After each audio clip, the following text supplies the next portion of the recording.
Attention, citizens.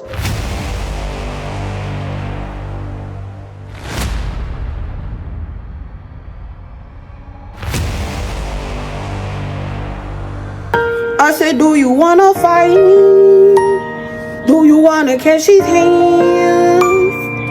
Bitch, I'll catch you in the streets. I'm with that beef. Bitch, I'll beat your ass. Hey, what's up? I'm Lance. I want to give a big shout out to 4-Minute Red Forehead, aka Red. I want to give a big shout out to you because you requested a new type of video, because I mentioned it a while back about how some of the reactor spotlight is just, the reactor spotlight is not reactor spotlighting. Jesus, why? Tell me why! I'm going to put one on this channel. I'm going to put one on the second channel, and I'll give you a shout out on both of them, Red. This one in particular, Mayfield, tornado horror in Kentucky. It's about 15 minutes long. It's nice, bite-sized. Is with Nestle's semi-sweet real chocolate morsels. Also, I want to give a shout out to the channel Kelton Henderson is the channel. And here we go.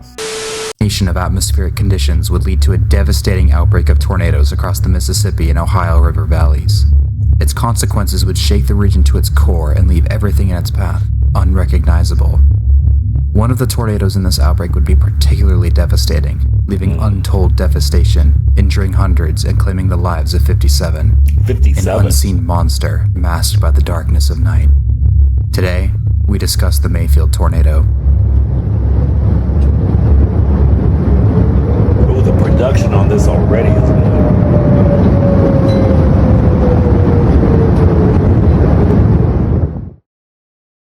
The morning of December 10th seemed no more exceptional than the days prior, aside from some unusually warm and pleasant weather for what was supposed to be winter. Many residents were carrying on with their daily activities, preparing for the upcoming holidays. However, unseen to the average person, the building blocks of a major disaster are assembling above their heads. A deep, upper-level trough is moving in from the west. As it crosses the Rocky Mountains, a surface low develops and starts to drift northeast. As it does so, unseasonably warm and moist air is being drawn in from the Gulf of Mexico. 2 points across the warm sector soar into the mid to upper 60s, with temperatures breaking records for December. This contributes to Cape values of 1,500 to 2,000 joules per kilogram. Winds in the warm sector change rapidly in both intensity and direction with altitude, leading to a strongly sheared environment. The intense wind shear and ample instability are forming an environment favorable for the formation of long-track, intense rotating thunderstorms called supercells. These storms can produce torrential rainfall, severe winds, hail, and most concerning of all, intense tornadoes.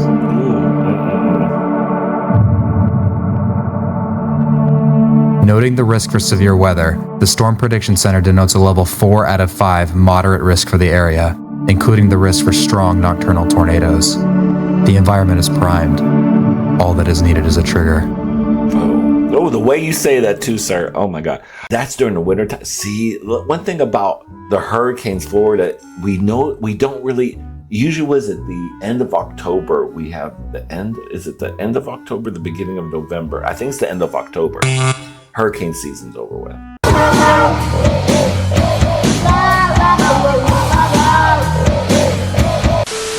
Storms would initiate in northeastern Arkansas and slowly organize as they drifted northeast. One of these cells would organize into a powerful supercell, and around 7 p.m. produced its first tornadoes. 7 p.m. Locals and storm chasers would observe several brief, weak tornadoes, including 2 on the ground simultaneously as the storm approached the south side of Jonesboro, Arkansas. Racing off to the northeast of Jonesboro, the supercell would produce its 5th and first violent tornado. The first? That's not good enough? Mother Nature, you're a bitch. The tornado would cause its first damage at 7:07 p.m. Central Standard Time, inflicting minor EF0 to EF1 damage early on before quickly intensifying to EF2 strength. The tornado then intensified to EF3 strength as it struck the city of Manette, causing severe damage, injuring many, and claiming its first life as the storm impacted the Manette Manor nursing home, causing significant damage to the structure. Damn, the nursing home. The tornado would continue to cause severe damage as it impacted the town of Leachville, Arkansas, and claimed another life as it destroyed a Dollar General. A Dollar General? Holy shit. What? Holy shit. You would hope. A nursing home already and a Dollar General. You would think, you would pray that these two particular buildings will be strong enough for a tornado. You kind of hope. Maybe not the roof, but you hope that the walls will probably try to protect you enough. From that footage, goddamn, that Dollar General looked like it was made by Legos. You have no fucking chance. Like, my first instinct, hide in the bathroom. Well, if it's going to collapse on you, He's buying the stairway to heaven. The tornado fluctuated in intensity as it crossed into Missouri before abruptly becoming violent as it approached the town of Hayti, causing EF4 damage and claiming 2 more victims, one of which was tragically a 9-year-old girl. oh my God, that poor baby. Those poor parents.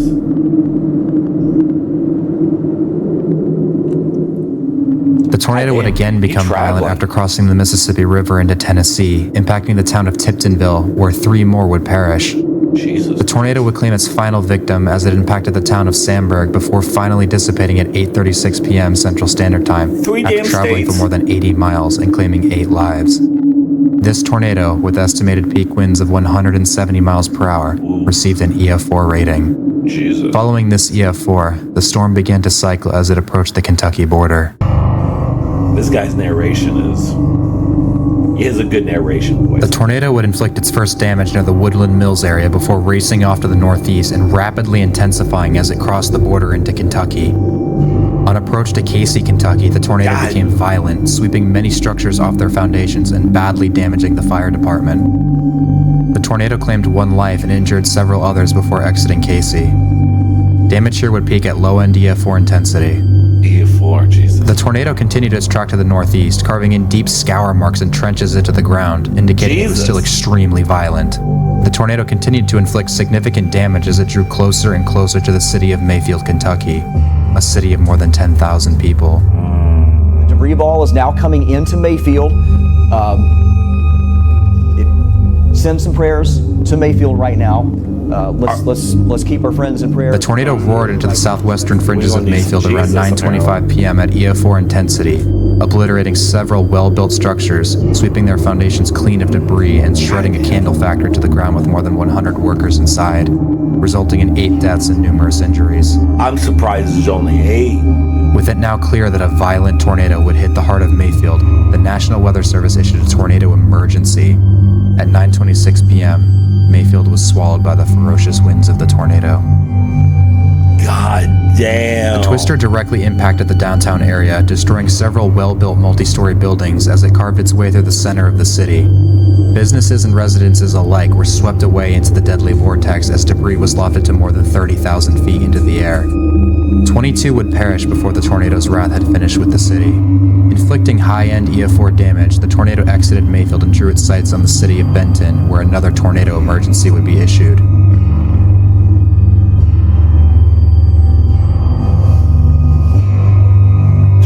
Poor lives.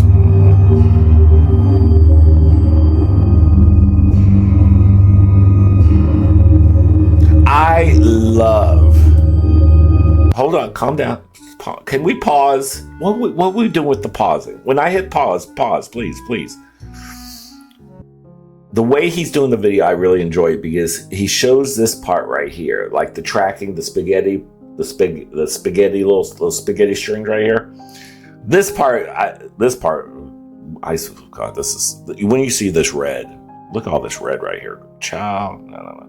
And then they have this footage, which is just, it's heartbreaking. It's absolutely heartbreaking.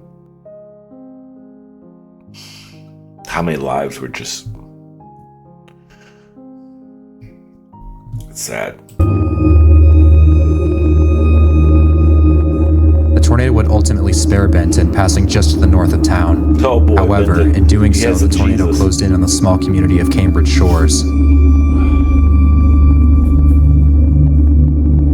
Jesus Christ, look at this damage. My God, these poor people have to... The tornado would slam into the lakeside community at 9:57 p.m., sweeping away many homes and inflicting EF4 damage before crossing into the land between the lake's recreation area and leaving a trail of deforestation in its wake. Oh God, going over water too.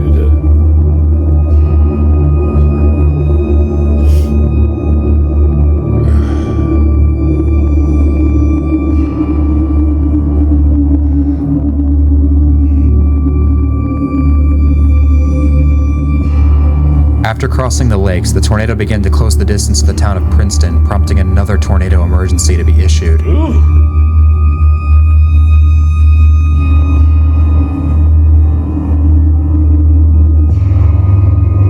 Look at that. Oh my God, this footage.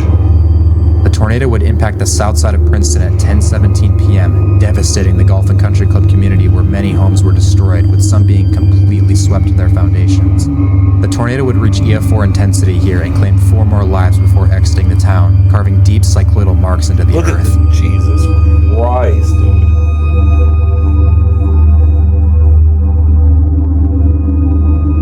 The tornado then approached the town of Dawson Springs, again prompting yet another tornado emergency as the mile-wide wedge roared into the town.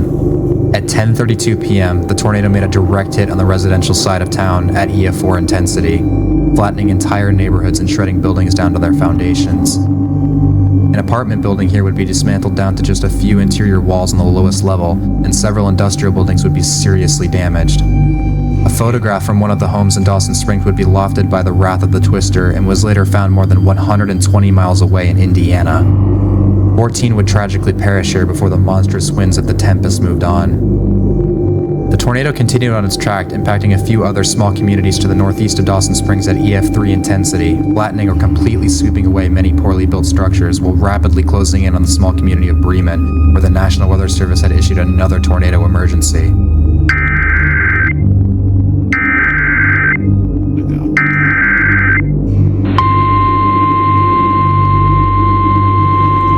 If you have tinnitus,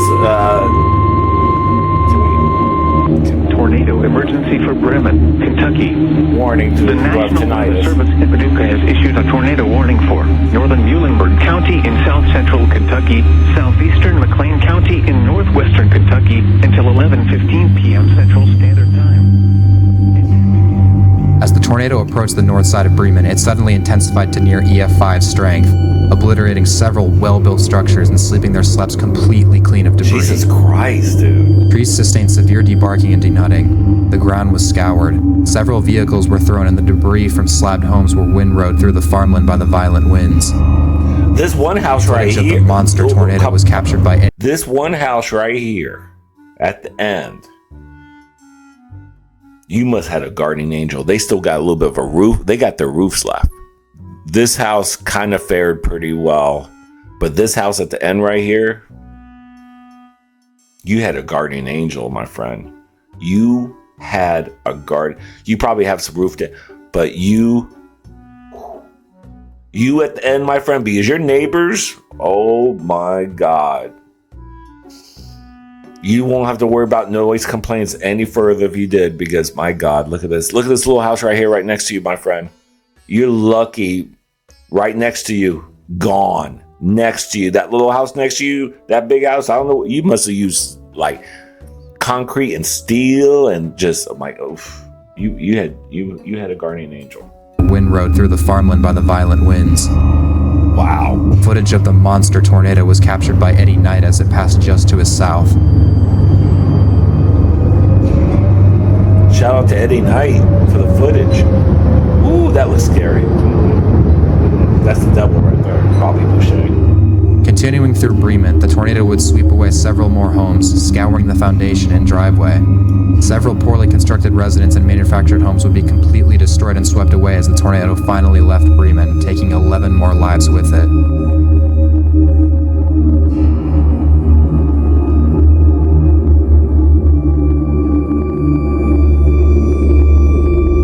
The tornado weakened after leaving Bremen and would continue at EF3 intensity, impacting a few other small communities as it tracked to the northeast.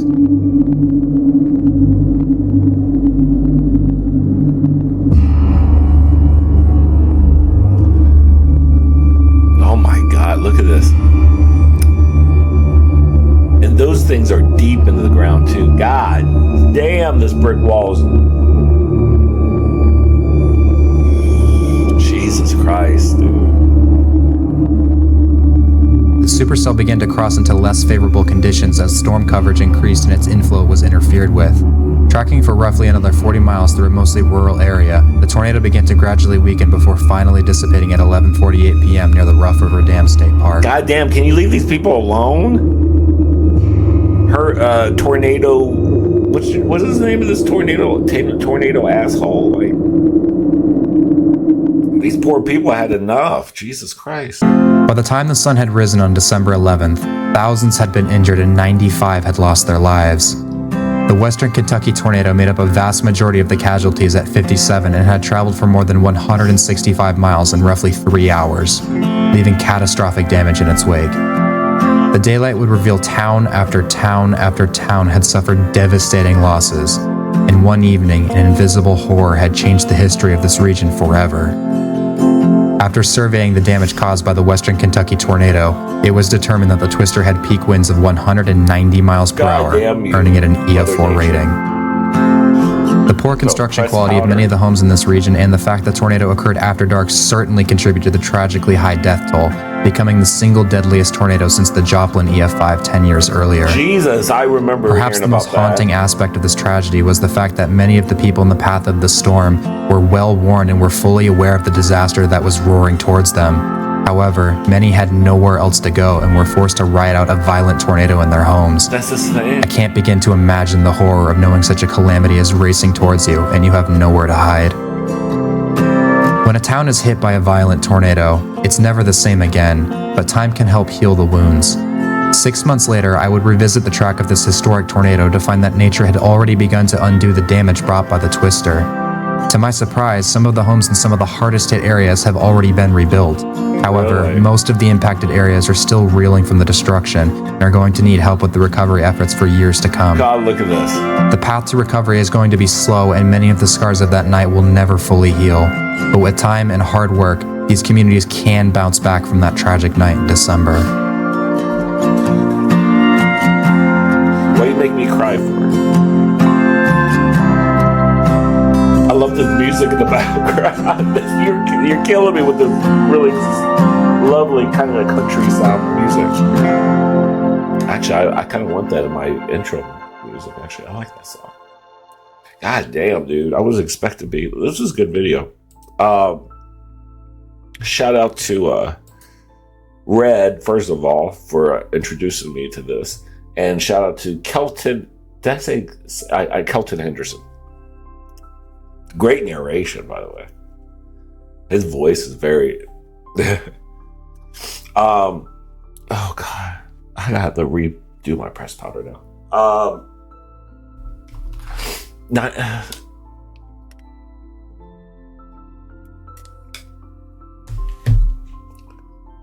90, over 90 people. That broke my heart. A lot of people can't afford to have, what can you do? How a lot of people live paycheck to paycheck.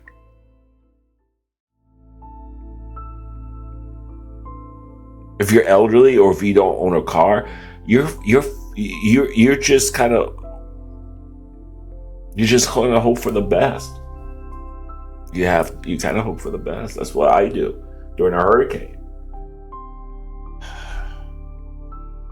I stay close to my father and I make sure if anything happens, I protect him. If I go out, at least I protect him. But it's just, it just breaks my heart because these poor people are just going their life day by day, just trying to probably keep their head above water, most of them. And they lose everything.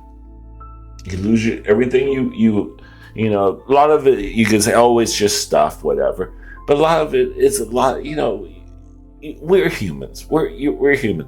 We get sentimental about certain things. We have sentimental items that, you know, could be heirlooms or just things that we're sentimental about. When you lose that, you feel like you just lose a little bit of piece of you.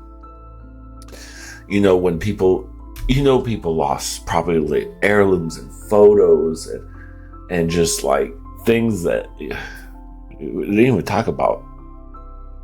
Pets. You know, I'm sure there were some pets that probably lost their lives during these things. I'm glad they didn't mention anything like that. I don't want to hear anything like that. But you know, if over 90 people, I don't want. You know what? Let's not even go there, because I'll just get myself depressed altogether. But I got recorded another one. This is the first video of the night. When I should have did these like. I wasn't expecting this to get me this emotional. I should have done these videos. Now thinking about it, I should have done these last.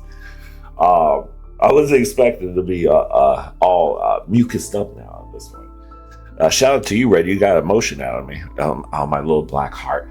But no, this is a good video. It was very just kind of like, it's just heartbreaking. It really is. It's just heartbreaking to see these poor people have to... and the loved ones that to you, Red, and take care of yourself, take care of Joe, love, peace, and grease, and bye.